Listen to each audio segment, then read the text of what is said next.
आज हम नागरिक शास्त्र शिक्षण के विषय में आपको ज्ञान प्रदान करेंगे। आज हम आपको मुख्य बिंदु बताएंगे अर्थ एवं परिभाषा।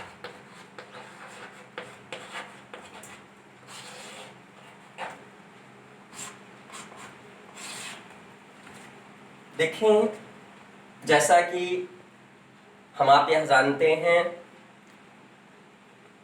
कि नागरिक शास्त्र आज के इस समीचीन युग में बहुत ही महत्वपूर्ण विषय के रूप में परिलक्षित हो रहा है।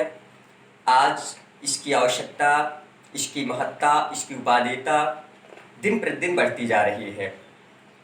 लेकिन इसके पहले हम आज आप ये जाने कि नागरिक शास्त्र का प्रादुर्भाव कब हुआ, किसके द्वारा किया गया।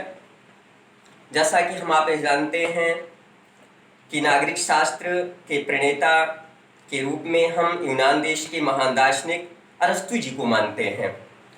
अरस्तु जी ने कहा था कि मनुष्य एक सामाजिक प्राणी होता है, क्योंकि यदि वो समाज में नहीं रहता है तो या तो कोई देवी देवता हो सकता है या दानवीर राक्षस हो सकता है, अर्थात वो मानव नहीं हो सकता है।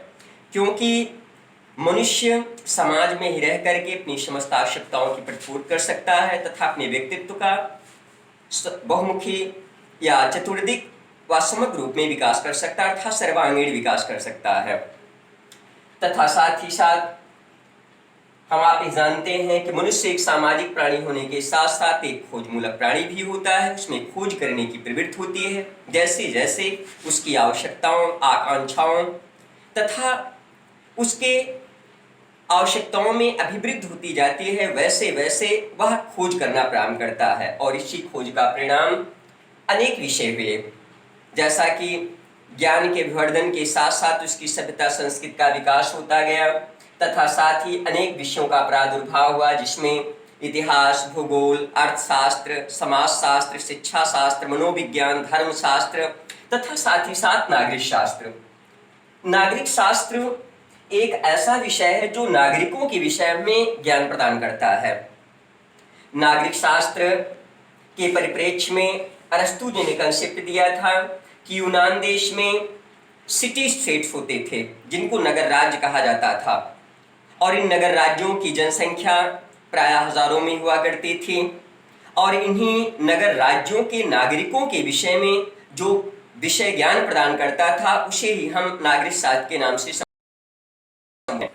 तथा साथ ही साथ नागरिक शास्त्र आंग्ल भाषा के सिविक्स शब्द का हिंदी रूपांतरण है, जो कि लैटिन भाषा के दो शब्दों से मिलकर बना है, सिविस तथा सिविटास। सिविस का अर्थ होता है नागरिक तथा सिविटास का अर्थ होता है नगर राज्य। इस प्रकार से नगर राज्य में रहने वाले नागरिकों के विषय में जो हमें क्रमबद्ध रूप में, व्यवस्थित रूप में, सुनियोजित रूप में ज्ञान प्रदान करता है, ऐसे ही ज्ञान प्रदान करने वाले शास्त्र व विषय को हम नागरिक शास्त्र के नाम से संबोधित करते हैं। तथा हमारे प्लेटो महोदय ने एक आदर्श राज्य की जनसंख्या 5040 सुनिश्चित किया था।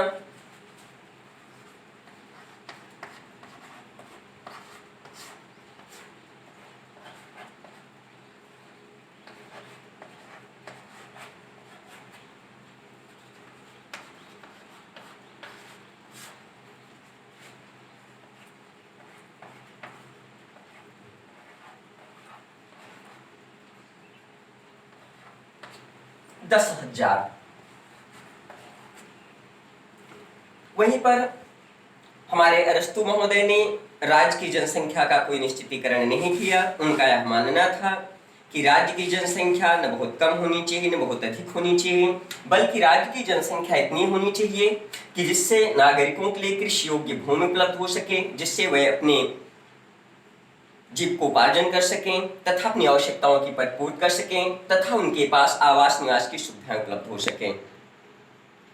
तथा इसी प्रकार यूनान देश में नागरिकों को 3 श्रेणियों में विभक्त किया गया था, जिनको